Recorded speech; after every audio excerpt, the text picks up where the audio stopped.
These 25 tips are how I think and the techniques I use when I create my drawings. These are vital for me because we create our drawings with how we place ink from our pens onto the paper.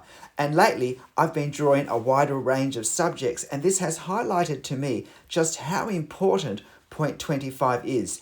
It's had an enormous impact on my pen drawing for the better, so at least make sure you catch point 25. But let's start. We'll start with a whole bunch of tips of how I think the techniques I use when I'm drawing straight lines. And my first tip is not to look at the end of the pen, not to focus on what the pen is drawing, but to focus on where we want the line to go. And my second tip is that whereas often when we draw, we have a starting point, it might be connected with something we've already drawn, we may not have an end point defined. And if that's the case, my second point is put a dot where we want the line to end, because instead of looking at our nib, we need to look at where we want the line to end. And that, I find, is a much more helpful way of getting there. My third point is to try and draw all of our lines smoothly and fairly quickly. That way, we're more likely to get straighter lines and also more even flow of ink. If we draw slowly,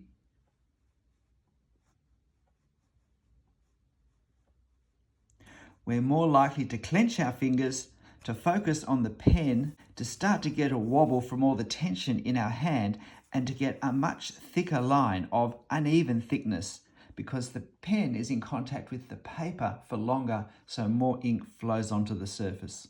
My fourth point is when we're drawing a line, not to slow down as we get towards the end. We're not a ferry coming into a wharf. If we change our speed, then we're going to change the look of our line. So we particularly need to focus on keeping a nice even speed from the start to the end of our line. I mean, slowing down slightly is unavoidable as we finish a line. So one thing we can do is to lighten how much we're pressing. I lightened just a bit too much and finished just before the point. My fifth point is to draw from our shoulder. If we draw from our fingers, then we clench tightly and we get the wobbles. If I draw from my wrist, I'm likely to pivot on my wrist once the line reaches a certain point. And so it becomes quite difficult to draw a straight line. If I'm drawing a horizontal line, then if I move from my shoulder and I keep my elbow locked, I get a great deal of control in my line. If I'm drawing a vertical line, again, I get more control if I move from the shoulder and I position my arm so that my elbow moves backwards past my side. My sixth point is if I'm drawing a line and I realize that it's not going correct, to stop straight away. The instant I know that line is not lined up to the place I want to go, lift the pen from the paper, because that line is only going to wander further from the intended place. By lifting our pen off, we minimize the damage and we give ourselves the most options for how we can either get this line to the place we want it to be or make a slight adjustment even as to where we're going to send it with less visual damage than if we'd kept wandering until we got to the end.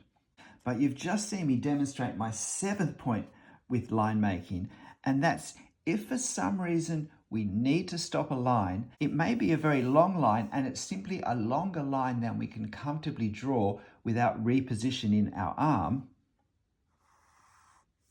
The best way I find to do it is to put my pen very lightly as close as possible to where the line ends and leave the smallest gap that I can. Now, I find generally that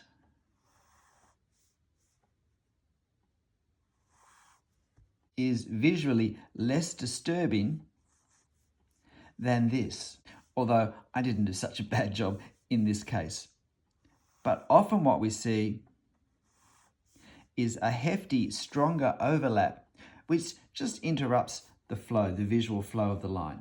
But we need to be careful when we start our line, we don't hold the pen down while we then work out what we're going to do, because then we get a blob on the end of the line. And a blob is the very thing we're wanting to avoid using this technique. And that was my 8th point. When I start a line, don't let the pen rest where I want it to start while I get my thinking ready to draw. Because if I do that, I can end up getting a heavier line at the start, can get a blot of ink depending on the paper and the pen I'm using. This is actually high res paper, so it doesn't actually blot very easily. It probably wasn't a great choice for this. But it's a little more obvious using a thicker pen that resting the pen also means that it has more weight on the paper, and besides having the potential to start to blot, when we move our line, it takes a little more effort to get it started. So we move slower at the start of the line and we get that same problem that we get if we slow down at the end of a line. And point 9,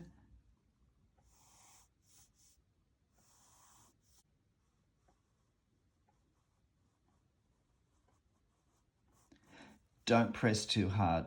I mentioned this in passing with an earlier point, but the harder we press, the more likely we are to tense up in a hand and to wobble our line. And point 10 is useful if I'm drawing with a sketchbook and I have a hard edge. I can actually use this for parallel lines to guide my fingers. So I slide my hand down the page using the edge of the pad as a guide. And I can get some quite good lines that way. I can do it horizontally along the base too. My 11th point is to vary the width of our line across our drawing. And we can do that 2 ways. We can use various thicknesses of pen. But if we do, my recommendation is to use only the same brand, because there is a difference the way different delivery systems and different inks look on the paper, because we get certainly a different effect with a 0.1 millimeter line or a 0.2 millimeter line or a 0.3 millimeter line, a 0.5 millimeter line or a 1 millimeter line. And these are the differences that we need to take advantage of in our drawing to maximize bringing out whatever effect in our scene we think is important. But we can vary the line not just by changing our pen, but by changing the pressure that we apply. And this works particularly with thicker pens. This is a 0.5 millimeter pen. So there's a steady, fairly slow line, and there's a quick line.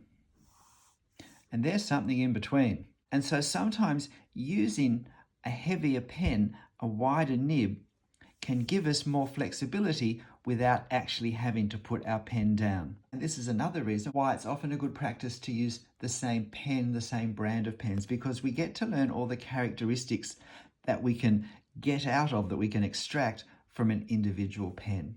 And these marks that we make with our pen are the only things that we have to create our scene. Now, point 12 comes from the fact that most people find it easier to draw an accurate line in a certain direction, whether it's a straight line or a curved line. For me, for example, I find it easier to do a diagonal line this way with accuracy than to bring it down the other way. I feel like I have less control the second way, pushing the pen rather than pulling it. But I also find it easier to do a line this way than to do a line this way. And this often simply depends on whether we're right or left-handed.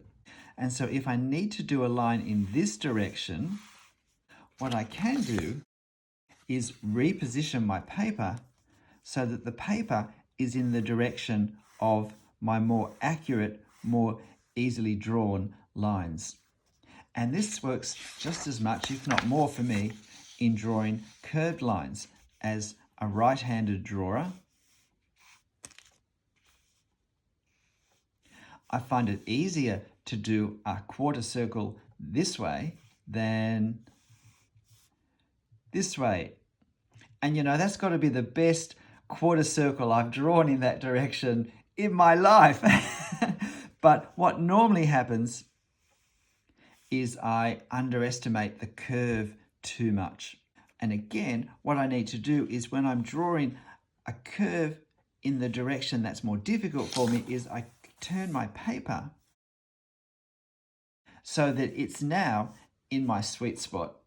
My 13th point is to use muscle memory. Now, muscle memory is the fact that our muscles can remember movements. And so when I have perhaps a tricky curve to do, can practice using my reference the curve I want to do, and then I can go from there to producing the curve. If you like, a dress rehearsal using my reference. My 14th point is sometimes when I'm drawing a line, even once I've established where I want that line to go, I may do a light broken line, not because I couldn't draw a straight line, but because quite possibly I don't want a straight line there. I may need to join up various elements that come up to it. And what I find is that when I finish, any parts of those dots and dashes that perhaps aren't in quite the best place tend not to be noticeable. Using dots and dashes also gives me enough information to visually help me just make sure that the angle is correct or the straightness of the line is correct as well. I find this an increasingly helpful technique as I draw freehand. And my 15th point is don't draw a straight line where there isn't one. And this, I think, is a big problem, particularly in drawing architecture where the building hits the ground. And I often see corners of buildings that look like this, when in fact,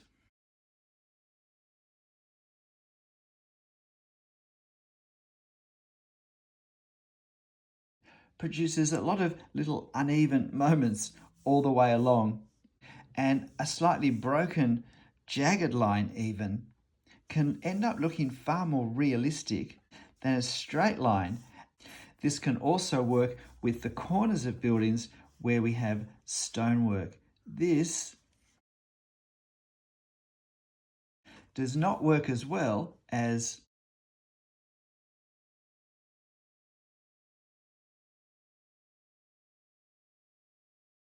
and even though these joins don't necessarily line up with our breaks, the effect, which is what we're after, the effect at a glance is far more that this is a series of objects stacked that have a pretty straight edge, but not an exact straight edge. And my 16th point is avoid using a ruler. Which of these lines is not like all the other lines? It's the super straight one.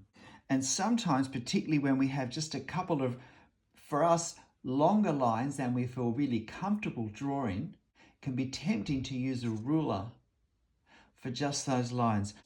But in my experience, it's very difficult to get a harmonious mix of freehand drawn straight lines and ruler drawn straight lines. My 17th point is when we're drawing subjects that are in front of other subjects, particularly with the subjects that are relatively close to us,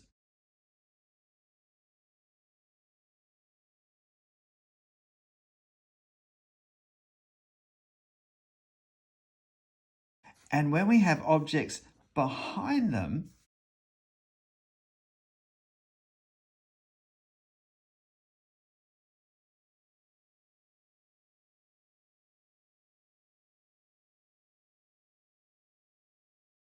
to leave a slight gap between the lines of the behind objects from the lines of the closer objects.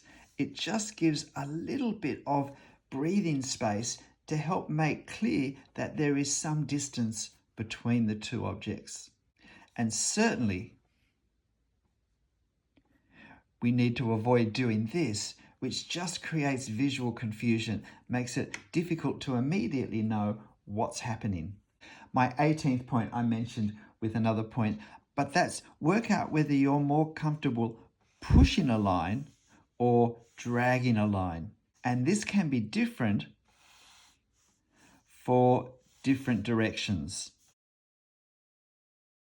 The 19th point is to be very careful, particularly with our line work when it comes to edges and silhouettes, because visually they command a lot more attention. They have a lot more impact. And if I'm drawing a tree, it can be tempting to do something such as this, when in fact, in my experience, something such as this can be integrated far more realistically into whatever line work we do within the canopy for a realistic outcome than a solid, heavy, wavy line. It's really the same principle we saw with our brickwork applied to a wider range of areas. But avoid not just unbroken straight lines, but unbroken lines of any form in silhouettes. Unless, of course, our subject definitely gives a nice hard edge. My 20th point is when we're drawing gesturally, when we're drawing particularly quickly and we want nice loose movements, hold our pen further away from the nib than we normally will, because this assists us in having lots of nice, quick, almost flicking movements with our pen. Now, it's not going to be as easy to draw long, straight, accurate lines holding it halfway down. So we may need to reposition our fingers if they become part of what we're doing. But for a lot of the smaller, quicker lines that we may want to do as part of our quick gestural drawing, capturing the effect of something, often holding the pen halfway down and almost flicking more than any other action can produce a nice brisk effect.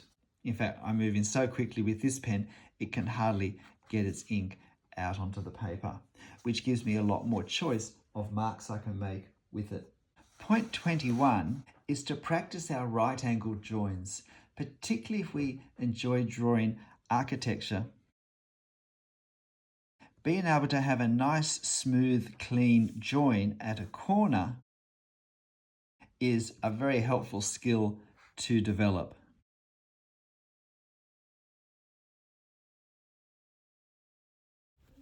Point 22 is when hatching,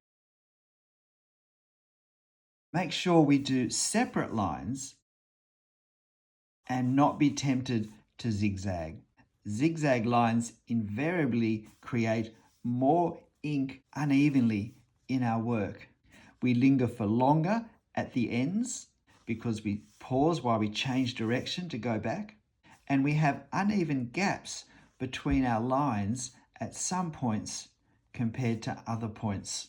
Whereas the whole idea of hatching is that we create a tonal value with the ratio of the black lines with the white lines between them. And my 24th point is connected with hatching as well. And that's if I'm hatching something, start my hatch lines at whatever point is more important for a nice, smooth, straight edge.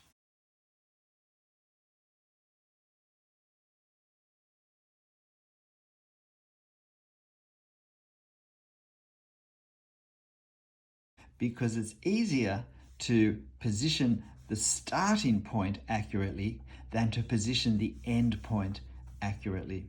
And my 25th tip for line work is, I believe, the most important one of all. So good on you for persevering to the end to hear it. And it's to try not to think about lines so much. to try not to use the word in our thinking lines so much, but to be thinking more of marks, of making marks, because with lines, it creates a definite imperative towards this sort of drawing.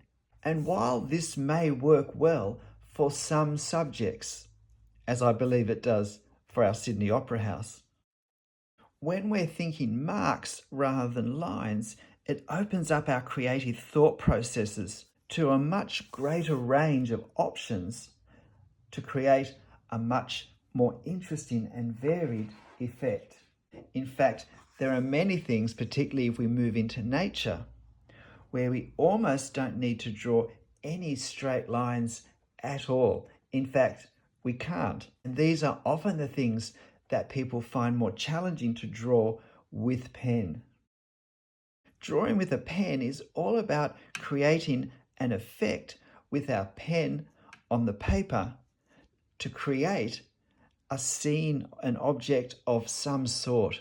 And if we're too fixed on lines in our thinking, it really limits our imagination for the options that we have with our pen to create marks that will create the effect we want.